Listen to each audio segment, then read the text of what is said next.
तो देखिए बच्चों, हम लोग सैम्पल पेपर के क्वेश्चन सॉल्व कर रहे हैं। इसमें क्वेश्चन नंबर 33 हम लोग पहुंच गए हैं, मतलब लास्ट क्वेश्चन है इस सैम्पल पेपर का, जो कि 5 मार्क्स का है। इस पर हम लोग ध्यान देते हैं, थोड़ा ज़्यादा डिस्क्रिप्शन करना होता है, क्योंकि 5 मार्क्स की क्वेश्चन में आपको 10 मिनट से ज़्यादा का टाइम देना ही चाहिए। ठीक है, चलिए क्वेश्चन नंबर 33 ट्राई करते हैं।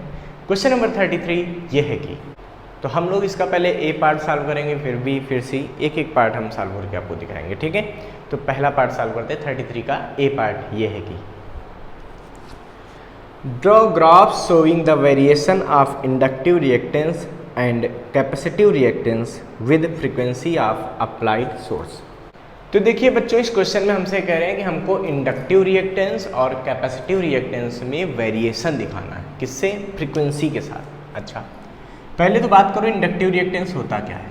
जब किसी एक इंडक्टर को, मतलब एक कॉइल को, किसी एसी सोर्स के साथ लगाते हैं, ठीक है, ये लगा दिया V0 sin ओमेगा टी के साथ, तो ये अपना कुछ रेजिस्टेंस प्ले करता है।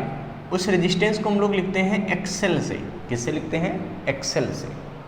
भाई जब यहाँ वोल्टेज लगाओगे तो यहाँ कुछ करंट फ्लो होगी ना, मान लो उस समय इंस्टेंटेनियस करंट आई, तो यहाँ एक रेजिस्टेंस ये ऑफर करता है। वो जो रेजिस्टेंस होता है उसको V/I के बराबर होता है, या V0/I0 बराबर होता है। ये पीक वैल्यू ऑफ वोल्टेज है, ये पीक वैल्यू ऑफ करंट है। ठीक है, तो एक्सेल आ जाता है। एक्सेल का जो रियल फार्मूला है वो बच्चों होता है 2πfL। क्या होता है? 2πfL। ये है एक्सेल, यानी कि इंडक्टिव रिएक्टेंस। तो एक्सेल क्या होता है? Inductive reactance. हमको इसका वेरिएशन देखना है फ्रीक्वेंसी से। तो देखो एक्सेल का क्या हो रहा है, डायरेक्ट डिपेंड कर रहा है F पर। इसका मतलब जैसे जैसे फ्रीक्वेंसी बढ़ेगी वैसे वैसे एक्सेल बढ़ेगा। यानी कह सकते हो y बराबर mx टाइप का ग्राफ है ना, y बराबर mx टाइप का। क्यों? एक्सेल बराबर 2πL इंटू एफ टाइप का। तो इसका बेटा जो वेरिएशन बनता है एक्सेल और एफ का, वो कुछ ऐसा बनता है। इधर एक्सेल फिर एफ, ऐसा स्ट्रेट लाइन। ये हो गया एक्सेल और एफ का ग्राफ। ठीक, कभी पूछ दिया जाए इसका स्लोप क्या होगा, तो स्लोप इस कर्व का क्या होगा बताओ। स्लोप का मतलब समझते हो ना, tan थीटा। तो एक्सेल अपान एफ, तो क्या बराबर होगा? 2πL के बराबर होता है। कितना होता है? 2πL। L मतलब उसका क्या होता है? इंडक्टेंस। ध्यान रखना, ठीक है। अच्छा, फिर आता है कैपेसिटिव रिएक्टेंस। तो बेटा कैपेसिटिव रिएक्टेंस को हम लोग XC से रिप्रेजेंट करते हैं। किससे रिप्रेजेंट करते हैं? XC से। ठीक है, इसका फार्मूला क्या होता है?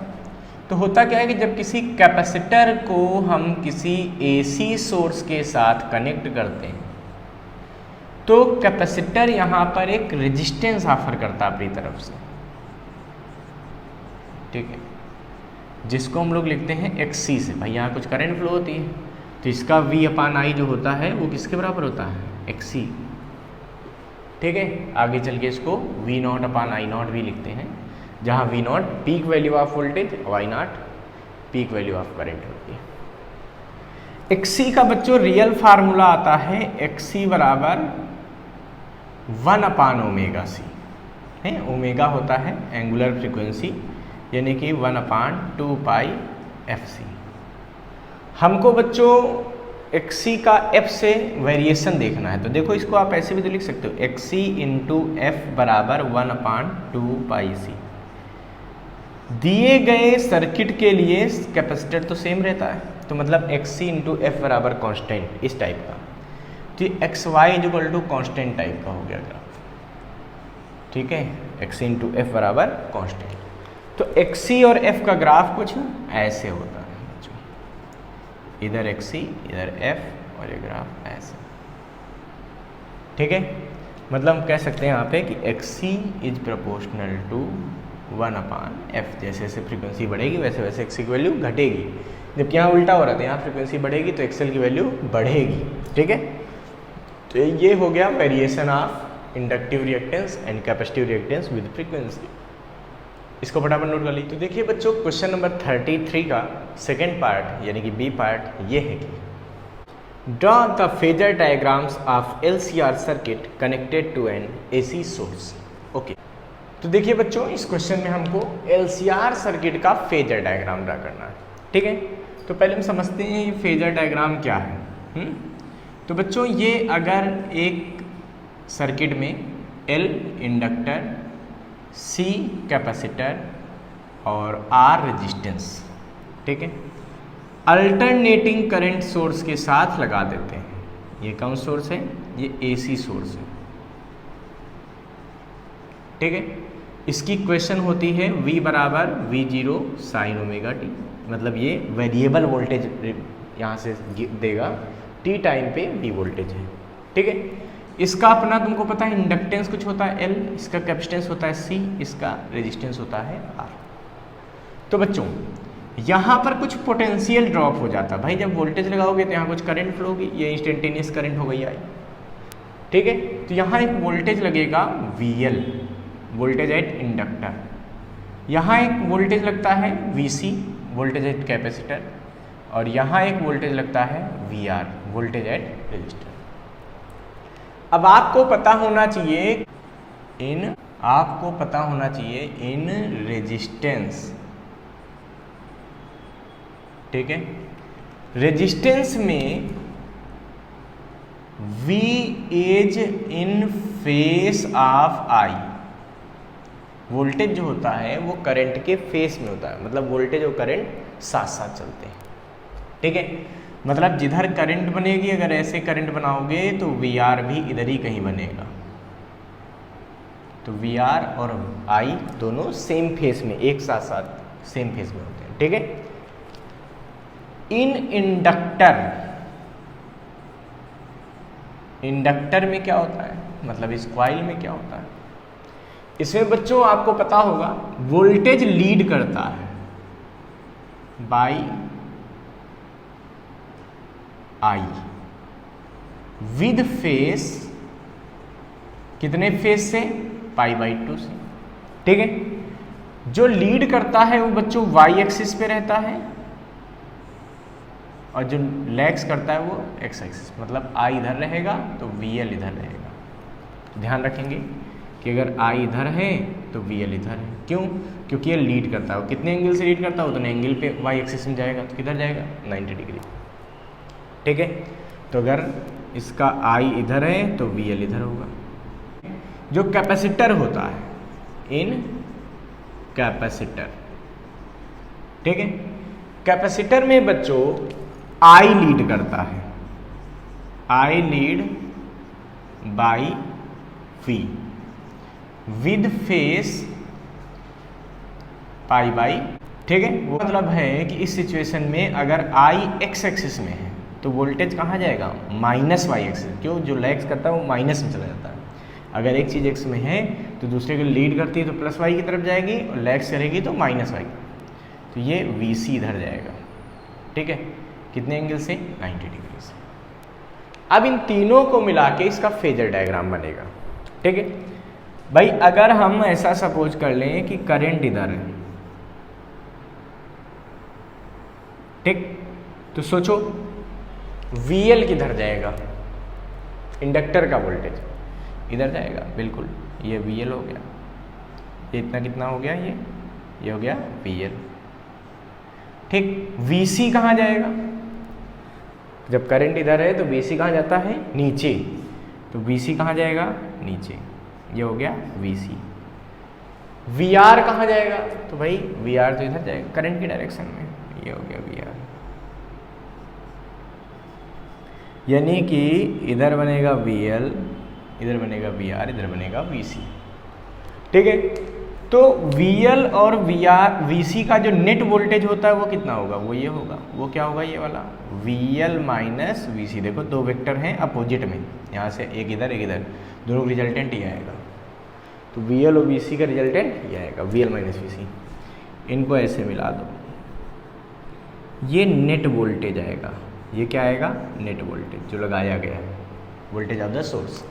ये बच्चों फेजर डायग्राम हो गया। 1 मार्क्स का क्वेश्चन है तो इतना ही करके छोड़ देंगे यहाँ पे। अब मान लीजिए यहाँ से आपको नेट वोल्टेज निकालना होता तो हम कैसे निकालते हैं? तो नेट वोल्टेज V बराबर क्या आएगा? V voltage of the source root में VR² plus VL minus VC का होल स्क्वायर। क्यों? क्योंकि दो वेक्टर 90 डिग्री पे हैं, तो उनका रिजल्टेंट कैसे आएगा? V R square plus V L minus V C का होल स्क्वायर।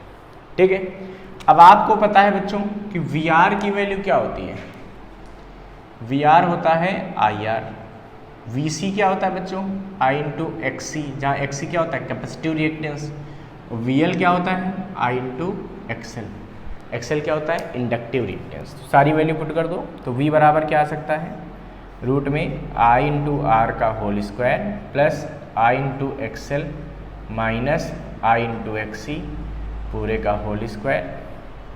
ठीक है, यहाँ से आई स्क्वायर कॉमन ले लो, यहाँ से भी आई स्क्वायर कॉमन ले लो, तो बाहर आ जाएगा रूट के आई, वो नीचे आ जाएगा, वी अपान आई बराबर क्या बचेगा रूट में R square plus X L minus X C का होल स्क्वायर। इस वी अपान आई को बच्चों हम लोग बोलते हैं जेड।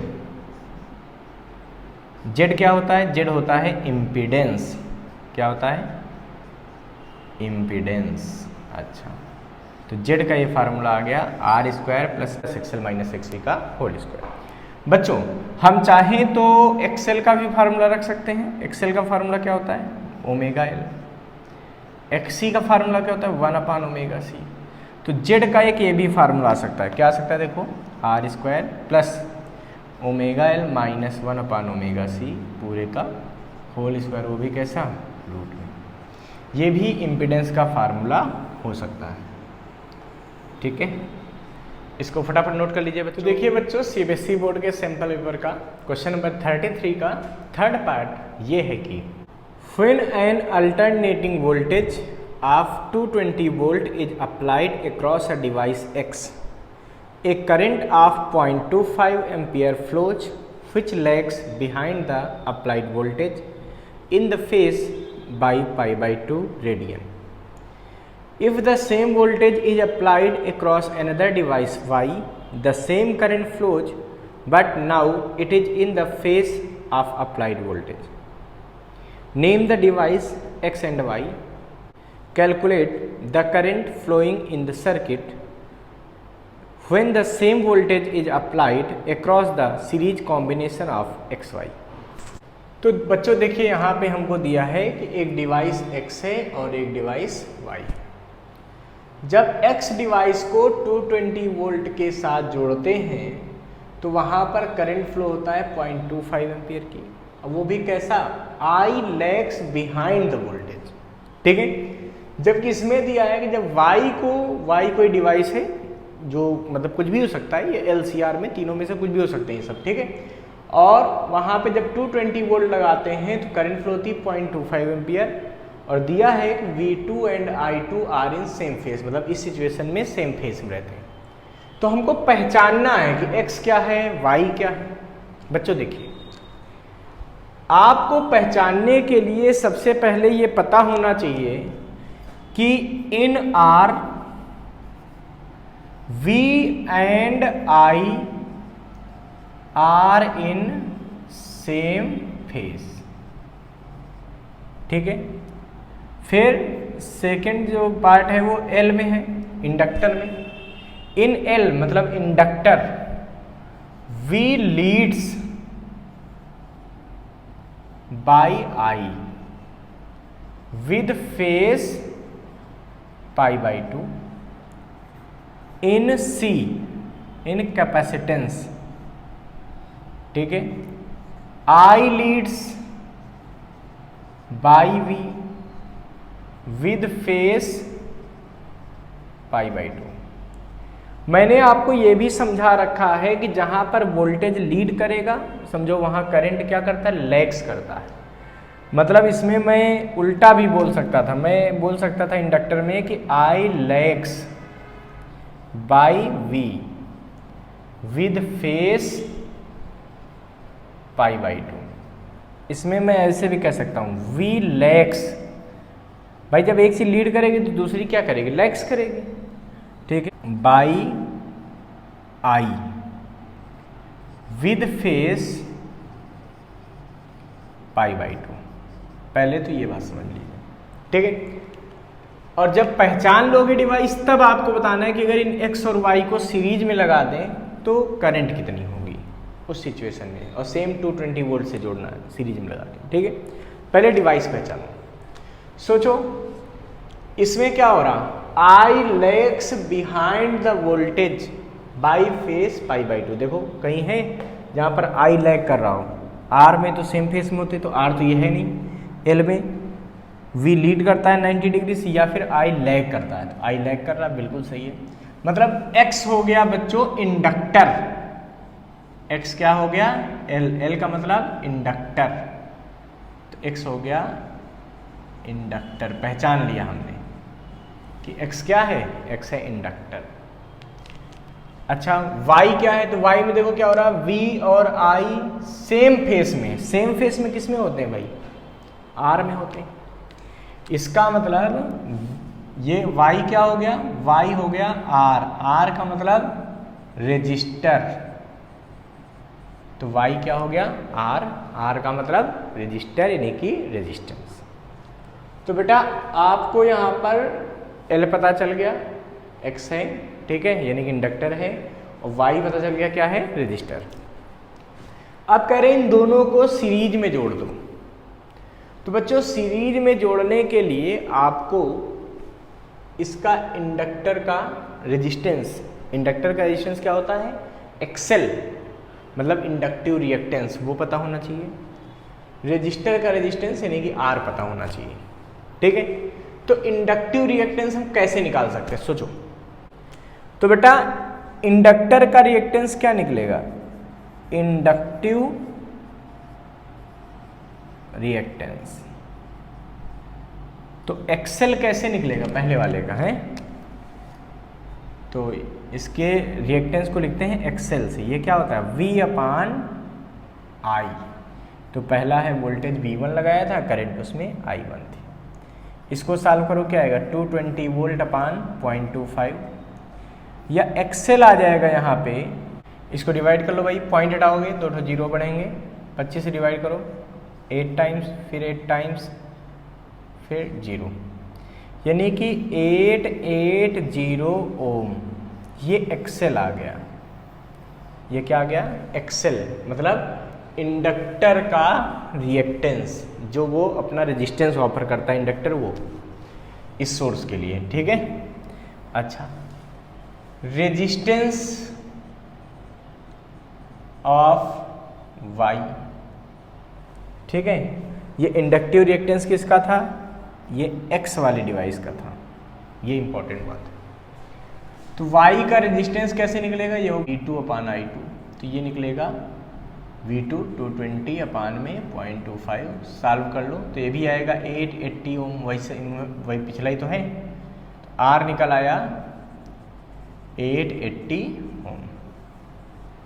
अब अगला पार्ट हमसे कह रहे हैं कि अगर x और y को सीरीज में ऐड करते हैं, बच्चों देखिए x और y को क्या करना है, सीरीज में ऐड कर देना है। ये है x, ठीक, और ये है y, इनको ऐड कर दिया किसमें, सीरीज में, ऐसे आपस में, और इसको फिर से कह रहे हैं 220 वोल्ट के AC से कनेक्ट कर दीजिए। मतलब इंस्टेंटेनियस वोल्टेज ये दिया है, आपको ध्यान रखना, ये वोल्टेज कौन सा दिया है, इंस्टेंटेनियस, ठीक है, किसी टाइम पे 220 वोल्ट। तो हमको बताना है बच्चों कि यहाँ पे करंट क्या होगी, I। तो बेटा ये तो x है, ये y, ठीक है। x का मतलब क्या है, इंडक्टर है, y का मतलब क्या है, रेजिस्टर, मतलब ये L है और ये R है। तो ये बच्चों कौन सा सर्किट हो गया, ये LR सर्किट हो गया, बिल्कुल। इसका रिएक्टेंस कितना दिया, एक्सेल, वो हमने निकाल दिया, कितना निकला था, 880 ओम। इसका रेजिस्टेंस कितना दिया है, 880 ओम। तो बच्चों LR सर्किट में करंट निकालने का फार्मूला क्या होता है, इसमें करंट I बराबर होता है V अपान Z, जहां Z को क्या बोलते हैं, Z को बोलते हैं इम्पीडेंस, ठीक है। हमारा टारगेट हो गया यहाँ पे Z को फाइंड करना।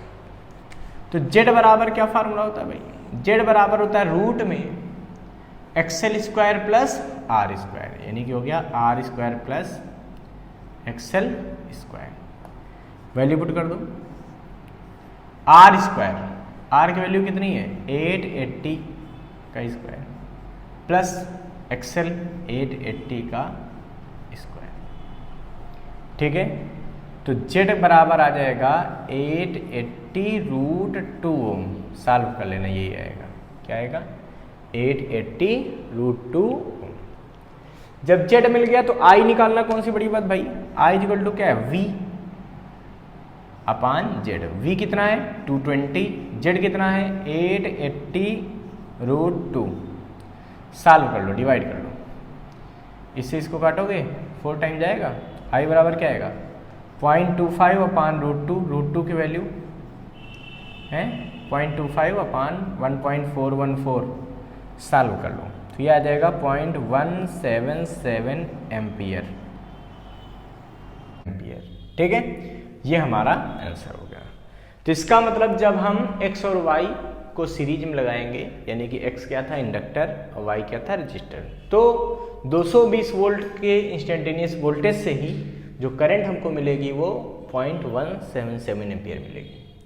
इसको फटाफट नोट कर लीजिए बच्चों। तो देखिए बच्चों, सैंपल पेपर के 33 का और पार्ट ये है कि ए पार्ट पहले देखेंगे। A series LCR circuit is connected to an AC source using the phasor diagram. Derive the expression for the impedance of the circuit. Okay, देखिए बच्चों, इस क्वेश्चन में हमको LCR सर्किट का फेजर डायग्राम ड्रा करना है। ठीक है, तो पहले हम समझते हैं ये फेजर डायग्राम क्या है। तो बच्चों, ये अगर एक सर्किट में L इंडक्टर, C कैपेसिटर और R रेजिस्टेंस, ठीक है, अल्टरनेटिंग करंट सोर्स के साथ लगा देते हैं। ये कौन सोर्स है? ये AC सोर्स है।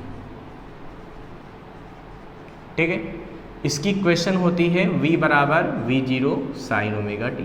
मतलब ये वेरिएबल वोल्टेज यहाँ से देगा, t टाइम पे V वोल्टेज है।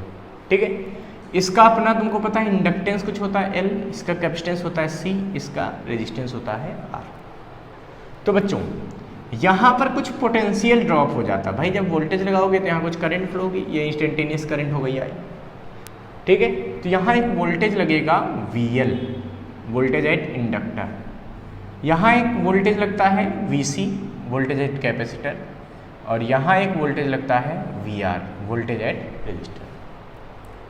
अब आपको पता होना चाहिए इन रेजिस्टेंस। ठीक है, रेजिस्टेंस में V is in face of I। Voltage जो होता है वो करंट के फेस में होता है, मतलब वोल्टेज और करंट साथ साथ चलते हैं। ठीक है, मतलब जिधर करंट बनेगी, अगर ऐसे करंट बनाओगे तो VR भी इधर ही कहीं बनेगा। तो VR और I दोनों सेम फेस में, एक साथ साथ सेम फेस में होते हैं। ठीक है, इन इंडक्टर में क्या होता है, मतलब इस कॉइल में क्या होता है? इसमें बच्चों आपको पता होगा वोल्टेज लीड करता है बाई I विद फेस, कितने फेस से? π/2 से। ठीक है, जो लीड करता है वो बच्चों y एक्सिस पे रहता है, और जो लैग्स करता है वो x एक्सिस, मतलब I इधर रहेगा तो VL इधर रहेगा। ध्यान रखेंगे कि अगर I इधर है तो VL इधर है। क्यों? क्योंकि ये लीड करता है। वो कितने एंगल से लीड करता है? उतने एंगल पे y एक्सिस में जाएगा, तो किधर जाएगा? 90 डिग्री। ठीक है, तो अगर इसका I इधर है तो VL इधर होगा। जो कैपेसिटर होता है, इन कैपेसिटर, ठीक है, कैपेसिटर में बच्चों I लीड करता है, I lead by V with phase π/। ठीक है, वो मतलब है कि इस सिचुएशन में अगर I x एक्सिस में है तो वोल्टेज कहाँ जाएगा? Minus y axis. क्यों? जो लैग्स करता है वो माइनस में चला जाता है। अगर एक चीज़ x में है तो दूसरे को लीड करती है तो प्लस y की तरफ जाएगी, और लैग्स करेगी तो माइनस y। तो ये VC इधर जाएगा। ठीक है, कितने एंगल से? 90 डिग्री से। अब इन तीनों को मिला के इसका फेजर डायग्राम बनेगा। ठीक है, भाई अगर हम ऐसा सपोज कर लें कि करंट इधर है, ठीक, तो सोचो VL किधर जाएगा, इंडक्टर का वोल्टेज इधर जाएगा, बिल्कुल ये VL हो गया, ये इतना कितना हो गया, ये हो गया VL, ठीक। VC कहाँ जाएगा, जब करंट इधर है तो VC कहाँ जाता है, नीचे, तो VC कहाँ जाएगा, नीचे, ये हो गया VC। VR कहाँ जाएगा, तो भाई VR तो इधर जाएगा करंट की डायरेक्शन में, ये हो गया VR। यानी कि इधर बनेगा VL, इधर बनेगा VR, इधर बनेगा VC, ठीक है। तो VL और VC का जो नेट वोल्टेज होता है वो कितना होगा, वो ये होगा, वो क्या होगा, ये वाला VL माइनस VC। देखो दो वेक्टर हैं अपोजिट में, यहाँ से एक इधर एक इधर, दोनों रिजल्टेंट ये आएगा, तो VL और VC का रिजल्टेंट ये आएगा, VL माइनस VC। इनको ऐसे मिला दो, ये नेट वोल्टेज आएगा, ये क्या आएगा, नेट वोल्टेज जो लगाया गया है, वोल्टेज ऑफ द सोर्स। ये बच्चों फेजर डायग्राम हो गया। 1 मार्क्स का क्वेश्चन है तो इतना ही करके छोड़ देंगे यहाँ पे। अब मान लीजिए यहाँ से आपको नेट वोल्टेज निकालना होता तो हम कैसे निकालते हैं, तो नेट वोल्टेज V बराबर क्या आएगा, V voltage of the source root में VR square plus VL minus VC का होल स्क्वायर। क्यों, क्योंकि दो वेक्टर 90 डिग्री पे हैं तो उनका रिजल्टेंट कैसे आएगा, VR square plus VL minus VC का होल स्क्वायर, ठीक है। अब आपको पता है बच्चों कि VR की वैल्यू क्या होती है, VR होता है IR, VC क्या होता है बच्चों, I इंटू XC, जहाँ XC क्या होता है कैपेसिटिव रिएक्टेंस, और VL क्या होता है I इंटू XL, XL क्या होता है इंडक्टिव रिएक्टेंस। सारी वैल्यू पुट कर दो तो V बराबर क्या आ सकता है, रूट में I इंटू R का whole square plus I into XL minus I into XC पूरे का होल स्क्वायर, ठीक है। यहाँ से I स्क्वायर कॉमन ले लो, यहाँ से भी I स्क्वायर कॉमन ले लो, तो बाहर आ जाएगा रूट के I, वो नीचे आ जाएगा, V अपान I बराबर क्या बचेगा, रूट में R square plus XL minus XC का होल स्क्वायर। इस V अपान I को बच्चों हम लोग बोलते हैं Z। Z क्या होता है, Z होता है इम्पीडेंस, क्या होता है, इम्पीडेंस। अच्छा, तो Z का ये फार्मूला आ गया R square plus XL minus XC का होल स्क्वायर। बच्चों हम चाहें तो XL का भी फार्मूला रख सकते हैं। XL का फार्मूला क्या होता है, ओमेगा L। XC का फार्मूला क्या होता है, 1 अपान ओमेगा C। तो Z का एक ये भी फार्मूला आ सकता है, क्या आ सकता है, देखो R square plus omega L minus 1 upon omega C पूरे का होल स्क्वायर, वो भी कैसा, रूट में। ये भी इम्पीडेंस का फार्मूला हो सकता है, ठीक है। इसको फटाफट नोट कर लीजिए बच्चों। Z यानी कि इम्पीडेंस, ये हो गया रूट में R square plus XL minus XC का होल स्क्वायर। अगर हमको इसमें रिजल्टेंट जो वोल्टेज आया है और करंट, ये करंट थी इधर, इनमें अगर फेज निकालना हो तो क्या आएगी, हैं, phase between V and I। तो V और I में फेज क्या आएगा भाई, तो इसको tan phi से लिखेंगे, तो ये बराबर हो जाए भाई, ये अपान ये होगा, तो ये होगा VL माइनस VC, क्या होगा, VL माइनस VC अपान ये क्या है, VR, ठीक है। तो ये tan phi आ जाएगा, या इसको हम ऐसे भी लिख सकते हैं, VL को I इंटू XL, VC को I into XC upon VR को I इंटू R, ठीक है। तो ये बन जाएगा, यानी कि tan phi बराबर आ जाएगा यहाँ से XL minus XC upon R, ठीक, या फिर phi is equal to tan inverse XL minus XC upon R, ठीक है। अगर हम XL की जगह ओमेगा L, XC की जगह 1 अपान ओमेगा C रख दें तो ये एक फार्मूला ये भी हो सकता है, phi बराबर tan inverse omega L minus 1 upon omega C अपान R, ठीक है। ये फार्मूला भी लिखा जा सकता है, ये फेज डिफरेंस का फार्मूला हो गया। इसमें बच्चों V लीड कब करेगा LCR में, कब I लीड करेगा, तो कंडीशन पता होनी चाहिए। जब VL वेक्टर बड़ा होगा तो V लीड करेगा, और जब VC बड़ा होगा VL से तो क्या होगा, I लीड कर जाएगा। ठीक है, ध्यान रखना। तो V leads if VL is greater than VC, और I कब लीड करेगा, if VC is greater than VL। और अगर VL बराबर VC हो जाए तो क्या होगा बताओ, तो V and I are in same phase,